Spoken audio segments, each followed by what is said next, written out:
Bonsoir à toutes et à tous et bienvenue dans ce nouvel épisode de Face à Face. Aujourd'hui, nous commençons une série très spéciale parce que nous allons parler d'un ouvrage. Il s'agit du livre L'étrangère. Bien sûr, avec son auteur. Alors aujourd'hui, nous recevons une femme aux multiples facettes, une femme qui refuse de rentrer dans une seule case. Elle est auteure du livre L'étrangère, elle est cadre d'entreprise, entrepreneur, formatrice et pasteur aussi, aux côtés de son époux bien sûr. Et elle se définit elle-même comme étant une femme plurielle. C'est une voix singulière à la croisée de la foi et elle nous invite à repenser notre place, notre appel et notre authenticité. Il s'agit bien sûr et affectueusement, comme je l'appelle, du pasteur Lydie. Pasteur Lydie, bonsoir. Bonsoir, Prince. Comment allez-vous? Je vais bien, merci. Nous sommes très contents en tout cas et très honorés de vous recevoir sur notre plateau et chez vous bien sûr pour parler de votre livre. Le plaisir est partagé. C'est très bien, merci. Alors, dans l'introduction, j'étais aussi en train de dire que vous êtes avant tout pasteur. Ouais. Donc, est-ce qu'on peut introduire ces temps par la prière? D'accord, prions. Seigneur, nous te rendons grâce pour la vie. Nous te rendons grâce pour le privilège de nous retrouver sur ce plateau pour ces temps d'émission. Un temps de partage, mais surtout un temps d'édification. Nous voulons que toutes choses soient faites par toi, pour toi et pour la seule gloire de ton nom. Au nom de Jésus-Christ, Amen. Amen. Amen. En tout cas, on vous remercie encore une fois de nous compter avec vous.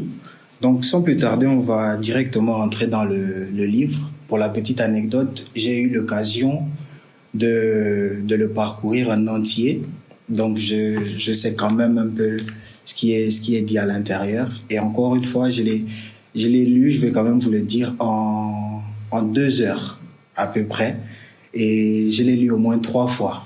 Okay. Déjà, voilà, c'est vraiment intéressant parce que c'est vrai, avec les auditeurs, on va le découvrir au fur et à mesure. Mais c'est un livre qui parle vraiment à plusieurs personnes, premièrement à moi. Donc déjà, merci pour cela. Merci beaucoup pour la plume que vous avez eue.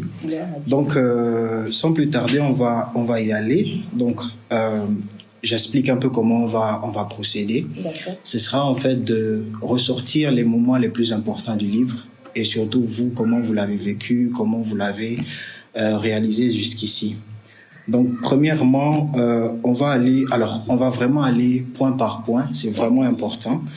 Donc, quand on va dans la partie dédicace et la place de Dieu, que ce soit dans votre vie et dans le cœur que vous avez mis dans ce livre, vous commencez votre livre par une dédicace à Dieu. Vous dites, il est le pilier qui soutient ma vie. Alors, on aimerait savoir déjà pourquoi avoir choisi d'ouvrir le livre par cette déclaration-là. Merci. Merci pour l'invitation déjà à ton émission, à votre émission. Et merci pour toutes les questions qui vont venir. Merci d'avoir lu le livre. Je vous invite à faire la même chose. Très bien. Alors, pourquoi j'ouvre le livre avec cette dédicace-là? Jésus, le pilier de ma vie, pour 3 raisons. Okay. Dieu, en tant que le pilier, il constitue pour moi la fondation. Dieu est ma fondation parce que ma vie est bâtie sur Dieu. Amen.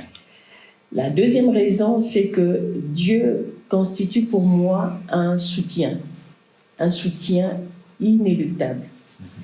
Il est mon soutien parce que je m'appuie sur Dieu pour tout et dans tout ce que je fais. Amen. Très important. Et la troisième raison, c'est que Dieu est ma force. Un pilier pour moi, c'est ce sur quoi on peut bâtir, c'est ce sur quoi on peut s'appuyer. Et un pilier, c'est une force. Donc Dieu est celui sur qui est bâtie ma vie. C'est sur Dieu que je m'appuie et il est pour moi ma force face aux défis, ma force face aux difficultés, ma force pour braver différents challenges. C'est pourquoi je ces livres comme ça. Amen. En tout cas, c'est parfaitement résumé. Et donc, à partir de là, c'est à quel moment, en fait, que vous avez compris que votre foi serait justement la seule véritable force? Parce que vous parlez beaucoup de ce que Dieu soit votre force, mais à quel moment vous avez compris que votre foi serait la seule véritable force à l'étranger, justement? Moi, je comprends cela très tôt. Hein. Je comprends cela avant même de quitter mon pays. Okay. Est-ce que je pense que je l'ai dit un petit peu dans le livre? Moi, je prends le temps de préparer mon voyage dans la prière, parce que dans mon mode de fonctionnement, j'aime être prévisible, même si on ne peut pas être prévisible à 100%. J'aime être prévisible et j'aime anticiper. Et j'anticipe souvent, toujours avec Dieu.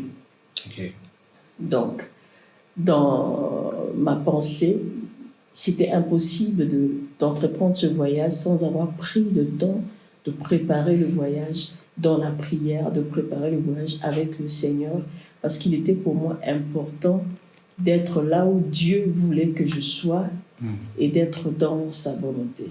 Amen. Donc pour moi, c'est pas quand je quitte mon pays, j'arrive à l'étranger, que je commence à réaliser que j'ai besoin de Dieu. Non. Déjà avant de quitter, je sais que j'ai besoin de Dieu. Je prépare mon voyage avec lui parce que je sais, comme je l'ai dit, que toute chose va dépendre de lui.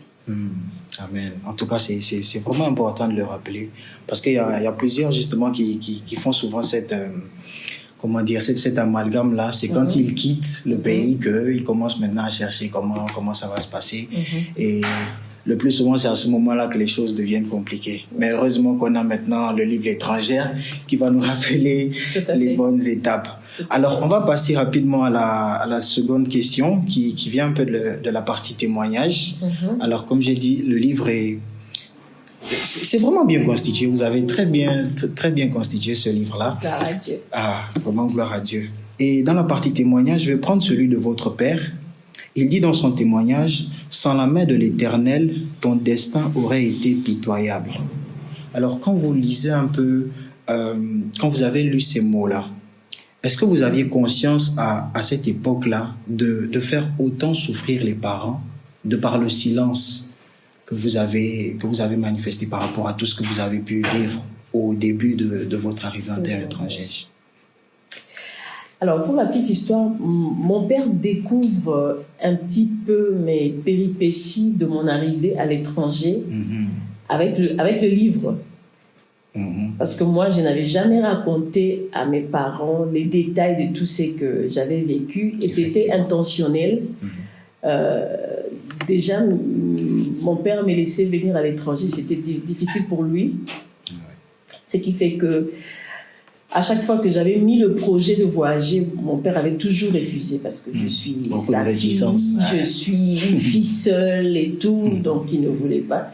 Ce qui fait que intentionnellement, je garde les détails de tout ce par quoi je passe à l'étranger. Donc c'est en lisant les livres, parce que mon père, je lui fais lire le livre en avant-première. Quand j'ai terminé d'écrire, donc c'est là qu'il découvre. Alors, quand il parle de la souffrance, il n'a pas souffert pendant que moi je souffrais. Effectivement. C'est en lisant les livres qu'il se rend compte que sa fille est passée par beaucoup de choses. Là, il a un petit pincement, mais ce pincement-là, c'est pas, ça ne le fait pas vraiment souffrir, parce que bon, je suis déjà sortie de tout ça, et puis je suis devenue autre chose. Mais moi, je le fais parce que je voulais les protéger. Je voulais les protéger. Je pense qu'ils ont été protégés de ça. Découvrir ça dans un livre comme ça, il a vécu ça différemment que si il aurait su tout ce par quoi je passais pendant que j'étais en train d'y passer. Effectivement. Et après, c'est très important ce que vous dites, le fait de vouloir les protéger. Mais là aussi, une autre question est quand même à vous poser, Pasteur Lydie, c'est de savoir, à ce moment précis-là, vous qui vous protégez? C'est Dieu. C'est Dieu. Ouais. Voilà, c'est Dieu. C'est Dieu qui nous protège. C'est le plus important. Ouais. Amen. Alors, la question suivante, on va directement aller dans le mot qui définit même le titre du livre, c'est l'étrangère. Dans la préface, on lit « L'étrangère cherche juste un petit espace ». Alors, je veux justement qu'on parle de ce mot-là, l'étrangère. La première fois qu'on vous a appelé comme ça, qu'est-ce que ça vous a fait? La première fois qu'on m'appelle étrangère, je me dis waouh, Je suis étrangère. Bien évidemment, la première fois, ça me fait un petit pincement, surtout le contexte dans lequel on me traite d'étrangère. Je réalise que je ne suis pas chez moi. Okay. Je réalise que je suis sur une terre étrangère. Je me rends compte que je n'aurai peut-être pas tous les privilèges que j'avais chez moi. Je n'aurai peut-être pas toutes les prérogatives. Mais en même temps, je me dis que les choses ne seront pas forcément impossibles parce que je sais que j'ai Dieu avec moi. Amen. Parce que je sais que j'ai Dieu avec moi. Donc la première fois, ça pince, ça fait mal, le contexte, mais j'ai su comment rebondir. Non, nous, en fait, ça c'est vraiment ce qu'on veut savoir. Parce que c'est vrai, c'était à une époque encore plus difficile, probablement. Hein, je pense que le contexte était différent par rapport à maintenant. Mais déjà, en tant que femme, à cette époque-là, en tant qu'étrangère, comment un mot aussi blessant peut devenir, à la fin, une source de force, une source de motivation? D'accord. Je vais te lire quelque chose dans la parole de Dieu. Très important. Je prends en même temps ma Bible. Prenez aussi vos Bibles. Alors, je suis où ça? J'espère que je vais le retrouver. J'espère que je vais le retrouver. Je suis dans... Alors, je ne sais pas si les lecteurs vont le trouver pour moi. On peut faire un effort. Il y a ce passage qui dit... Attendez, laisse-moi trouver ça. Donne-moi quelques secondes. Prenez votre temps, Christophe. Donne-moi quelques secondes. Moi, j'en profite pour dire à tout le monde que le livre est encore disponible. Voilà. Alors, je suis dans Psaume 146, le verset 9. Il est écrit « L'Éternel garde les étrangers ». Bon, la suite dit « Il soutient l'orphelin et la veuve ». Mais les débuts, c'est écrit « L'Éternel garde les étrangers ». Du moment où je sais que l'Éternel garde les étrangers, je sais que vivre comme une étrangère n'est pas un handicap. Okay. Un autre élément qui fait que je rebondis ou je sais rebondir, c'est que j'ai dit tout à l'heure, avant de quitter le pays, moi j'ai pris le temps de préparer mon voyage dans la prière. Et je priais avec un ami qui était un peu comme un mentor pour moi.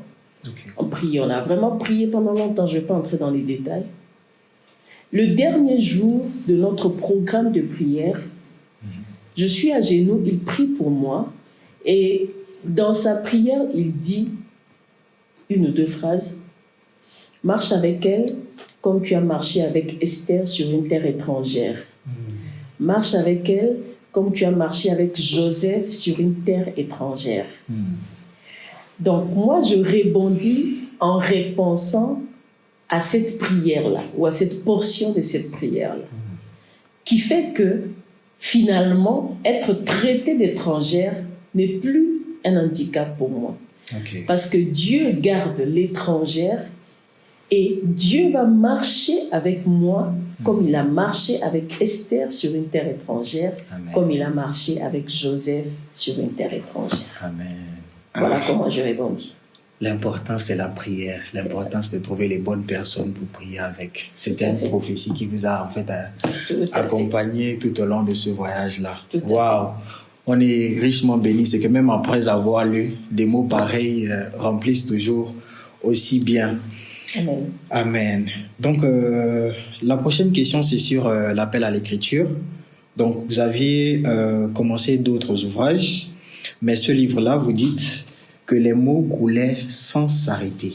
Alors, on a envie de savoir qu'est-ce qui rendait autant pour moi l'étrangère urgent. Était-ce une mission? Était-ce une thérapie? Ou peut-être les deux? Qu'est-ce qui rendait le livre L'étrangère aussi urgent? Alors, est-ce que c'était une urgence? Je ne sais pas. Moi, je ne m'en étais pas rendu compte. Peut-être dans le calendrier des dieux, dans l'agenda du Seigneur, c'était une urgence. Mais c'est que quand je me mets à écrire ce livre, comme je l'ai dit, c'est comme si je l'avais déjà écrit auparavant quelque part et j'étais en train de refaire l'écriture. Ok, ouais, je vois. Dans ma tête, c'est comme si le livre avait déjà été conçu. Le livre était déjà écrit. C'est comme si le livre existait déjà. Donc là, il manquait juste il fallait juste que je pose l'écriture. Donc c'est ce que j'étais en train de faire et ça coulait vraiment de soi. Wow. Alors, est-ce une mission ou une thérapie?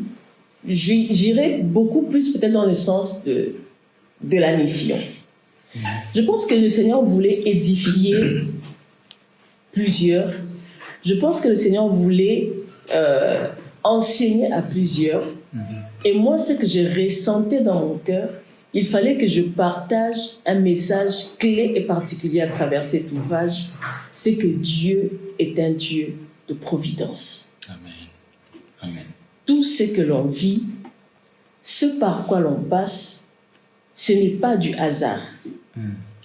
Tout élément est fait pour un but, pour un objectif. Amen.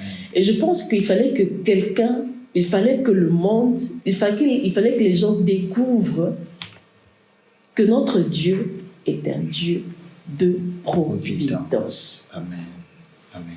Ce qui fait que je prends vraiment mon temps à expliquer un élément vécu au point A, un élément vécu au point C, un élément vécu au point D.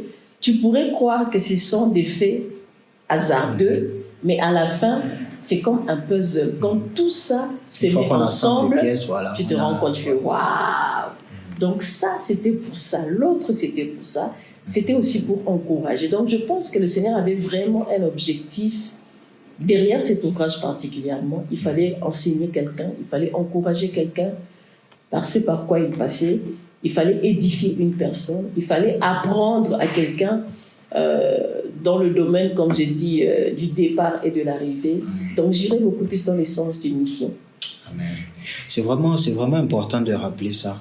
Moi, j'aime vraiment le fait que vous vous appuyez sur le fait que ce soit une mission. Ouais. Parce qu'on se rend compte aujourd'hui que malheureusement, on est dans une génération où plusieurs sont dépressifs, plusieurs déclinent même, que ce soit des études, du travail et tout ça, une fois qu'ils arrivent à l'étranger, justement, soit parce qu'ils n'ont pas toutes ces clés-là, ils n'ont pas toutes ces informations-là, et ces informations-là parfois ne sont pas disponibles.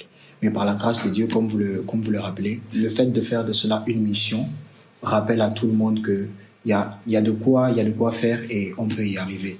Et on bénit vraiment le Seigneur pour cet ouvrage, on bénit le Seigneur pour votre vie aussi. Amen. Merci beaucoup, merci à Dieu, merci à l'auteur, le pasteur Lydie. Donc là, on va rapidement rentrer sur un point clé, c'est le départ justement. On va parler du départ. Vous écrivez « Dieu bénit mon départ et mon arrivée ». Mais différemment de ce que j'imaginais. Ouais. Alors, on va un peu parler de ça. Qu'est-ce qui vous a le plus choqué en arrivant? Alors, qu'est-ce qui m'a le plus choqué en arrivant? Déjà, j'arrive, je pensais que j'allais avoir un comité d'accueil. Il n'y a personne qui m'attend. Wow. Il n'y a personne qui m'attend. Et puis, la deuxième chose, moi, je m'attendais à entendre tout le monde parler français. Ah, c'est vrai. Mon deuxième choc, c'est que j'ai le 3/4 de la population autour de moi qui parle une langue que je ne comprends pas. Wow. Donc, je n'arrive pas à échanger avec ces personnes-là. Il y a la culture, il y a un ensemble de choses. En fait, les choses ne se passent pas tel que ça devait se passer selon moi. Moi, j'avais mon plan. C'est important de préciser ça, oui, selon vous. Selon moi. J'insiste sur le selon moi. Okay. Moi, j'avais un plan, je m'étais projetée. Je me disais que j'allais arriver, ça allait se passer comme ça, on allait me prendre, on allait m'emmener où je devais être logée. Parce que j'avais pris mes précautions. Sauf que ça ne se passe pas de la manière dont moi j'avais prévu, j'avais imaginé. Ça se passe à la manière de Dieu. Wow. Et la manière de Dieu est toujours la bonne. Toujours la bonne. Amen. C'est pour ça que Amen. je parle de la providence. Amen. Et est-ce que c'est juste à ce moment-là que vous êtes dit je ne m'attendais pas à ça ou c'est juste un peu après? Alors, c'est toute cette première journée-là. Parce que toute la première journée, quoi. C'est lui qui a très bien lu mon livre. Ça parle vraiment de la première journée. Mais cette première journée, tout ce qui se déroule dans cette première journée-là va influencer le reste. Le reste, la suite. Comme je l'ai dit, je ne sais pas si je peux le dire, finalement, c'est lui qui m'aide à l'aéroport. C'est celui qui va m'amener. On en vient justement. Qui va m'amener là où je travaille aujourd'hui. Ouais. Si moi j'avais reçu mon comité d'accueil comme je le pensais, cette personne-là, je n'aurais pas connu, je n'aurais pas rencontré. Je ne serais pas arrivée là où je travaille aujourd'hui.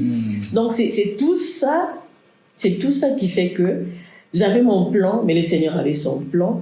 Donc il a béni mon départ et mon arrivée, mais pas de la manière dont moi j'imaginais. Amen. En tout cas, vous m'avez tendu la perche, donc je la saisis en même temps.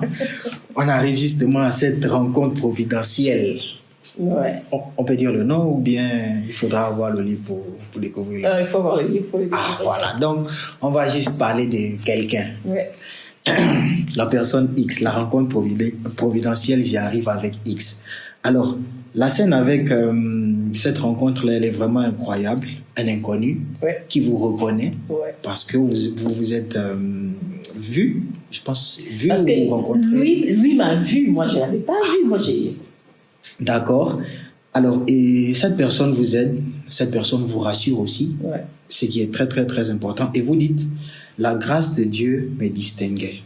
Alors, comment vous interprétez justement cette rencontre? Était-ce un signe? Était-ce une protection? Était-ce un ange venu de Dieu? Comment vous interprétez un peu cette rencontre spéciale? Alors, excusez-moi. Non. Juste, prenez le livre, vous allez découvrir qui est cette personne-là. Prenez le livre L'étrangère, vous allez découvrir qui est cette personne-là. Tout à fait, prenez le livre. Je dis, le Seigneur avait béni mon départ et mon arrivée, pas comme moi, je l'imaginais. Ce que j'ai vécu, moi, je pouvais dire que, Seigneur, pourquoi tu m'as abandonné? Parce que sur le coup, je vis ça comme un drame. C'est la première fois que je quitte mon pays. Je suis seule dans un pays où, je vais le dire, je ne connaissais personne. Ce n'est pas où tu arrives, il y a l'oncle de la cousine, le cousin de la tante. Non, je ne connaissais personne. Donc, il fallait que les choses se déroulent comme c'était prévu. Sauf que quand j'arrive, les choses ne se passent pas comme ça. Okay. Donc, je suis désemparée. Et le réflexe, c'est de dire au Seigneur, Seigneur, pourquoi tu m'abandonnes? Qu'est-ce qui se passe? Donc, à la base, tu ne vivras pas ça comme une bénédiction, parce que Dieu dit, je bénirai ton départ et ton arrivée. Mais je dis que le Seigneur m'avait béni différemment. Donc, le Seigneur avait permis que les choses se passent comme ça, justement, pour mettre cette personne-là sur mon chemin. Sur mon chemin, pas simplement pour résoudre le problème de ce jour-là. Comme je l'ai dit, aujourd'hui, moi, j'ai un travail qui est convenable par la grâce de Dieu. Amen. J'ai été positionnée à un endroit, mais si je suis arrivée, c'est parce que cette personne-là m'a amenée à cet endroit-là, pas directement, une année après. Donc, si je ne rencontre pas cette personne-là, ce jour-là, si les choses se passent selon mon plan, je ne rencontre pas cette personne-là, je ne sais pas si la suite de ma vie sur cette terre étrangère allait se dérouler comme ça se passe maintenant. Un ange, oui, je pense que dans les livres, je l'ai dit. Dans les livres, je l'ai dit. J'aime un passage, c'est dans Exode. C'est dans Exode, je ne sais pas si tu me donnes quelques minutes. Prenez votre temps. Je vous invite aussi à prendre vos Bibles à la maison. Alors, je suis dans Exode, le chapitre 23. Exode le chapitre 23. Le verset, j'aurais invité les gens à lire du verset 22 au verset 23, pour ne pas abuser de votre temps. Je veux juste prendre une portion du verset 23 qui dit « Mon ange marchera devant toi et te conduira. » Amen. Mon ange marchera devant toi et te conduira. Je pense que le Seigneur avait placé un ange devant moi pour me guider. Moi, j'attendais mon comité d'accueil, mais Dieu avait placé son ange à lui pour me recevoir, pour me conduire, pour me guider. Amen. Donc, il fallait que mon comité d'accueil ne soit pas là pour que l'ange de l'Éternel soit là pour moi. Wow. Donc, moi, je définis cette rencontre-là comme une rencontre providentielle et c'était un ange que le Seigneur avait placé pour moi. Amen, amen, amen. Vraiment. Qu'est-ce que je peux encore dire? Pardon, prenez le livre. Prenez le livre, vous allez découvrir cette personne-là. Je vous invite fortement à prendre le livre. Vous aurez toutes les informations dans la bio par rapport à comment vous procurer le livre, où est-ce que vous pourrez vous le procurer, quel contact il faudra avoir pour justement vous procurer le livre. C'est vraiment, vraiment important. C'est vraiment, vraiment intéressant. Pasteur Lydie, c'est la fin de ce premier épisode. Merci. Donc c'est nous qui vous remercions. On se rend compte déjà au travers de cette petite portion que nous avons vu que l'étranger arrive seul, mais elle n'est pas abandonnée. Et franchement, c'est une pépite ce livre. C'est une pépite ce livre. Je vous invite fortement à le prendre. Alors, dans cet épisode, on est juste resté à la surface. Dans les prochains épisodes, on va rentrer un peu plus en profondeur dans le livre. Donc, restez câblés, restez connectés. Merci beaucoup, Pasteur Lydie. Merci on vous dit à la prochaine. Le diacre Prince. Avec plaisir.